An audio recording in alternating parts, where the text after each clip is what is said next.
मेरी 17 साल की बेटी छुट्टियों में हॉस्टल से घर आई थी, लेकिन घर आने के बाद से वह अपने पिता के बेडरूम में ही सोने लगी थी। हर रोज़ आधी रात को उनके कमरे से उसकी चीखों की अलग अलग आवाज़ें आती थीं। एक दिन जब मैंने आधी रात को उसके कमरे में झांका तो उसके मुंह के पास उसके बाबा को देखकर मेरे होश उड़ गए, क्योंकि उसके बाबा की हेलो दोस्तों, आज की इस कहानी में आप सभी का स्वागत है। मेरा नाम सरोजनी है। मैं शादीशुदा हूँ। मेरे पति और मैं, मेरे घर में केवल 2 ही लोग रहा करते थे। हम दोनों चाहते थे कि हमारी बेटी पढ़ लिख कर अच्छी नौकरी करे। तारा हमारी इकलौती बेटी थी। मेरी 17 साल की बेटी तारा घर से बाहर हॉस्टल रहकर शहर में पढ़ रही थी। गर्मी की छुट्टियों में जब वह कुछ दिनों के लिए घर आई थी, तब उसने अभी 12वीं पास की थी। हमने उसे पढ़ने के लिए दूसरे शहर भेज दिया था। तारा आज लगभग साल भर बाद घर आई थी। जैसे ही तारा घर आई तो मैं उसे देखती ही रह गई, क्योंकि तारा जो पहले पतली थी, अब शरीर से बहुत मजबूत हो गई थी। मैंने सुना था कि हॉस्टल में रहने से बच्चों की तबीयत खराब हो जाती है, लेकिन तारा इसके विपरीत थी। उनके स्वास्थ्य में सुधार दिख रहा था। मैंने मुस्कुराकर अपनी बेटी का स्वागत किया। मैंने उससे कहा, तारा बेटी, तुम्हारी सेहत में बहुत सुधार हो गया है। लग रहा है हॉस्टल में खाना अच्छा मिल रहा है। उसने तुरंत कहा कि ऐसी कोई बात नहीं है माँ। आप मुझे बहुत दिनों बाद देख रही हैं, तो इसलिए ऐसा लग रहा है। तारा आते ही घर में देखने लगी और उसने मुझसे पूछा, मम्मी पापा कहाँ हैं? मेरे पति का एक्सपोर्ट का बिजनेस था, इसीलिए वे लंबे समय तक बाहर ही रहते थे। मैंने तारा बेटी से कहा, तुम्हारे पापा अपने काम के सिलसिले में बाहर गए हुए हैं, वह कल तक घर आ जाएंगे। तो तारा ठीक है कहकर अपने कमरे में चली गई। मुझे उसकी चाल में काफ़ी फ़र्क महसूस हो रहा था। मुझे उसके लक्षण अच्छे नहीं दिखे। तारा थोड़ा लंगड़ा कर भी चल रही थी। मैंने उससे पूछा, क्यों? तो उसने कहा, ओह माँ, मेरे पैर में चोट लग गई है, इसलिए मुझे चलने में परेशानी होती है। अब क्या आप मुझसे प्रश्न ही पूछेंगी या मुझे तरोताज़ा होने देंगी? आप कितने प्रश्न पूछती हैं? कुछ देर बाद तारा तरोताज़ा होकर बाहर आई। उस वक्त हम दोनों ने साथ बैठकर चाय पी। तारा मुझे अपने हॉस्टल की कुछ कहानियाँ सुना रही थी। तारा अब पहले से कुछ अधिक साहसी महसूस हो रही थी। उसके व्यवहार और वाणी में अंतर था। अगली सुबह तारा के पापा यानी मेरे पति घर आए। तारा ने अपने पिता की ओर देखा और उन्हें ज़ोर से गले लगा लिया। उसने उन्हें काफ़ी देर तक अपने पास रखा। तारा ने कई दिनों के बाद अपने पापा को देखा है, इसलिए मुझे लगा कि वह ऐसा कर रही होगी। उसने लंबे समय तक अपने पिता को नहीं छोड़ा, गले लगी रही। इसलिए मैंने बीच बचाव किया और तारा को अपने पति से अलग कर दिया। अपने पापा से मिलते ही तारा की आंखों में आंसू आ गए। कुछ देर बाद तारा अपने पिता के कमरे में बातचीत करने चली गई। रात के खाने के बाद हम सब सोने चले गए। तब तारा ने कहा कि माँ, मैं आज पापा के कमरे में सोने जा रही हूँ, तुम मेरे कमरे में सो जाओ। मैं आज पापा से खूब बातें करना चाहती हूँ। अब लड़की जिद्दी हो गई है, ये कहकर मैं भी उसके कमरे अंदर चली गई और सोने की तैयारी करने लगी। जब मैं तारा के कमरे में सोने गई तो मुझे एहसास हुआ कि तारा पहले कभी अपने पापा से ज़्यादा बात नहीं करती थी और आज वह मुझसे बात करने के लिए जिद कर रही थी। मैंने सोचा कि वह अपने पिता से बात करने जा रही होगी, लेकिन मुझे क्या पता था कि तारा और उसके पिता का एक भयानक सच मेरे सामने आने वाला है। अगले दिन हमारे गांव में मेला था। शाम को तारा अपने पिता के साथ मेले में गई। जब वे दोनों मेले में गए तो मैं कुछ देर के लिए हमारी पड़ोस वाली आंटी के पास रहने चली गई थी, लेकिन मेले में जाते वक्त तारा और मेरे पति ने एक बार भी मुझसे नहीं पूछा कि तुम आ रही हो या नहीं। मुझे उसका व्यवहार समझ नहीं आ रहा था। मेले से आने के बाद तारा काफ़ी खुश नज़र आ रही थी, लेकिन मैं उसे देखकर शर्मा गई, क्योंकि तारा ने अजीब कपड़े पहनी हुई थी। गांव का आदर पूर्वक वे कपड़े अशोभनीय थे और इसमें मेरे पति ने तारा की कमर पर हाथ रखा। आसपास की महिलाएं भी तारा को नीचे से ऊपर तक ताक रही थीं। मैंने सोचा कि ये लड़की दूसरे शहर में रहती है, वहाँ के लोग ऐसे ही रहते होंगे। तारा से हर चीज़ के बारे में बात करना अच्छा नहीं है, इसलिए मैंने वह विषय अपने दिमाग से ही निकाल दिया।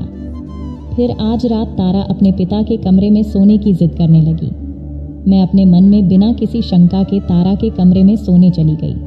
आधी रात को मैंने दरवाजे पर अजीब सी आवाज़ें सुनी। मैं उस आवाज़ से जाग गई। मैं यह देखने के लिए अपने कमरे से बाहर निकली कि आवाज़ कैसी थी। तभी मैंने देखा कि मेरे पति के कमरे की लाइट जल रही थी। अब मैं तारा को चिल्लाते हुए सुन सकती थी।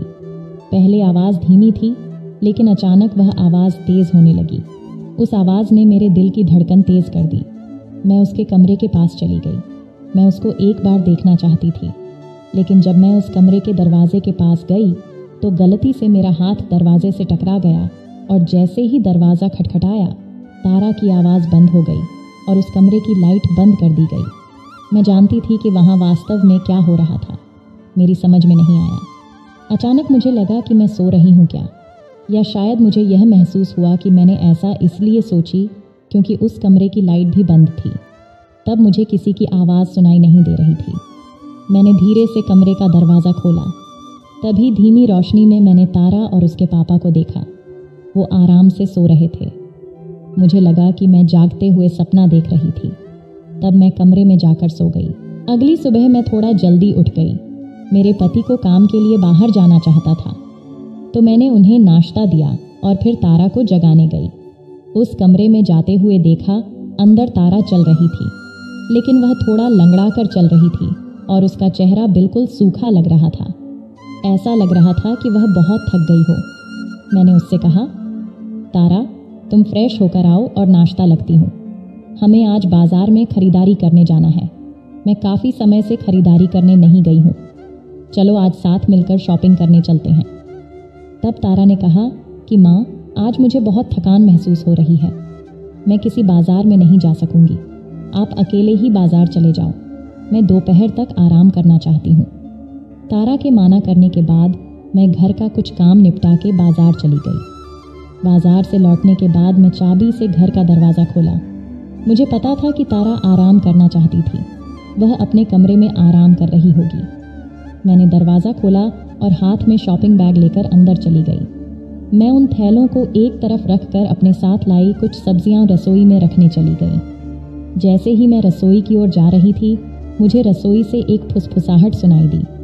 मुझे लगा कि तारा पानी पीने के लिए उठी होगी।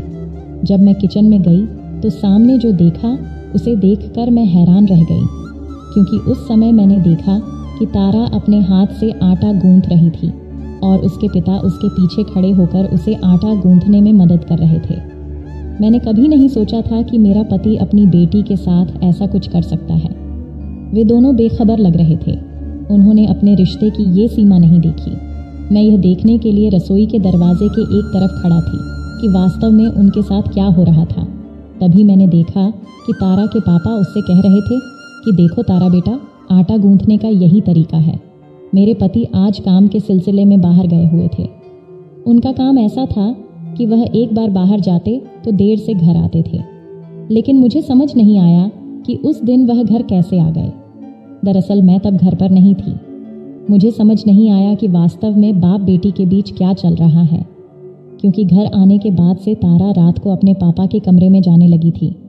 अब जो हुआ उसने मुझे उन पर शक करने पर मजबूर कर दिया था। मैं सोच ही रहा थी कि तभी उसके पापा ने उससे कहा, तारा बेटा, आज मैंने तुम्हें आटा गूंथना सिखाया है।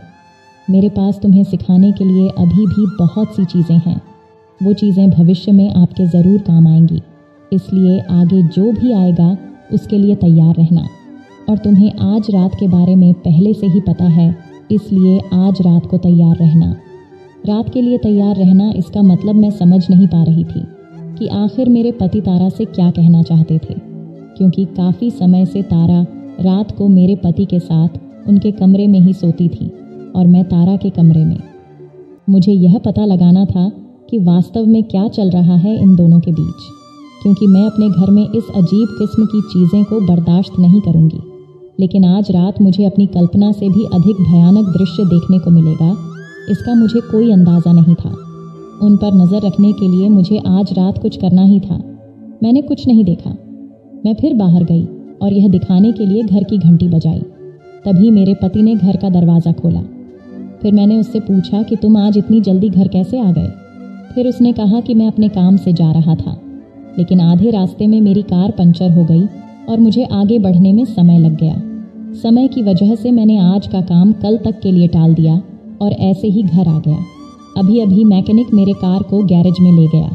मेरे पति ने इसका कारण बहुत अच्छी तरह समझाया, लेकिन मुझे नहीं पता कि उसके पीछे उनकी क्या साजिश चल रही थी। मैंने अपने पति और बेटी को अपनी आंखों से साथ में देखी थी। आज रात को दोनों क्या करने वाले हैं, यही सोचकर मैं उन पर नज़र रखना शुरू कर दिया। आज भी तारा अपने पिता की ही कमरे में थी और मैं उसके कमरे में थी। आज मैं उन दोनों की सच्चाई सामने लाने के लिए कुछ भी करूंगी, ऐसा खुद से वादा किया। फिर आधी रात को मैं धीरे से अपने कमरे से बाहर निकली। तभी मैंने देखा कि उनके कमरे की लाइट जल रही है। जब मैं बाहर गई और आवाज़ें सुनने की कोशिश करी तो मुझे अपने पति की आवाज़ सुनाई दी। वह कह रहे थे, तारा, क्या तुम वह सब करने के लिए तैयार हो जो मैंने तुमसे कहा था? तारा ने उसे कहा, जी पापा, मैं तैयार हूँ। कुछ मिनट बाद तारा ने अपने पापा से कहा कि पापा, मैं अभी भी शादी करना चाहती हूँ। उससे पहले ये बातें मुझे थोड़ी गलत लगती। इस पर मेरे पति ने कहा कि तारा बेटा, मैं तुम्हारे भविष्य के लिए ही तुम्हें ये काम करने के लिए कह रहा हूँ, इसलिए मैं जो कहता हूँ वह करो। इस पर तारा कहती है, लेकिन पापा, मैं इससे पीड़ित हूँ और आप मुझसे वो काम करने के लिए कह रहे हैं जो मैं नहीं चाहती। मेरी बेटी के साथ उस बंद कमरे के पीछे कुछ और भी चल रहा था, ये तो पक्का था। तभी मुझे अपने पति की आवाज़ सुनाई दी। उन्होंने कहा, तारा बेटा, जब तक तुम वो काम करोगी जो मैंने तुम्हें बताया है, तुम्हें अच्छा लगेगा, है ना? उस पर भी तारा ने हाँ में मंजूरी दे दी। मेरे पति कहने लगे, तारा बेटा, ये गलत मत समझना कि हम क्या कर रहे हैं। हम इन बातों को अपने तक ही सीमित रखेंगे, जिससे बेटी तुमको भी फ़ायदा होगा और मुझे भी। तभी तारा चीख पड़ी और बोली, पापा, मुझे थोड़ा दर्द हो रहा है। जैसे ही मैंने तारा की आवाज़ सुनी, मैं समझ गई कि यही मौका है उन दोनों के बीच की लड़ाई को ख़त्म करने का।